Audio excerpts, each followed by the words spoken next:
ఒక చిన్న పట్టణంలో ఒక పేద బిచ్చగాడుండేవాడు.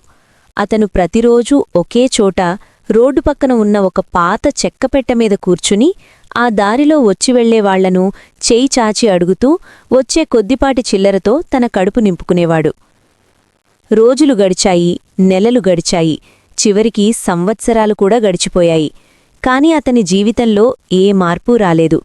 ఉదయం లేవడం, ఆ పాత పెట్టమీద కూర్చోవడం, సాయంత్రం దాకా అడుక్కోవడం, ఇదే అతని జీవితమైపోయింది. ఒకరోజు ఒక అపరిచితుడు ఆ దారిలో వచ్చాడు. అతను బిచ్చగాడిని చూసి ఆగాడు. అతని దగ్గరకు వెళ్ళి, "నువ్వు ఎప్పట్నుంచి ఇక్కడే కూర్చుని ఉంటున్నావు?" అని అడిగాడు. బిచ్చగాడు నవ్వుతూ, "చాలా ఏళ్లుగా. ఇదే నా ఇల్లు, ఇదే నా ప్రపంచం" అన్నాడు. అప్పుడా అపరిచితుడు ఒక వింతైన ప్రశ్న వేశాడు. "మరి నువ్వు కూర్చున్న ఈ పాత పెట్టెను ఎప్పుడైనా తెరిచి చూశావా?" అని అడిగాడు. బిచ్చగాడు నిర్లక్ష్యంగా నవ్వి, "ఇందులో ఏముంటుంది సామీ, ఇది పాత చెక్కపెట్టే, లోపల ఏమీ ఉండదు" అన్నాడు. కాని ఆ వ్యక్తి, "ఒక్కసారి తెరిచిచూడు" అని గట్టిగా చెప్పడంతో బిచ్చగాడు సందేహంతోనే మెల్లగా ఆ పెట్టెను తెరిచాడు. ఒక్కసారిగా అతని కళ్ళు బైర్లు కమ్మాయి. ఆ పాత పెట్టె నిండా మెరిసిపోయే బంగారముంది.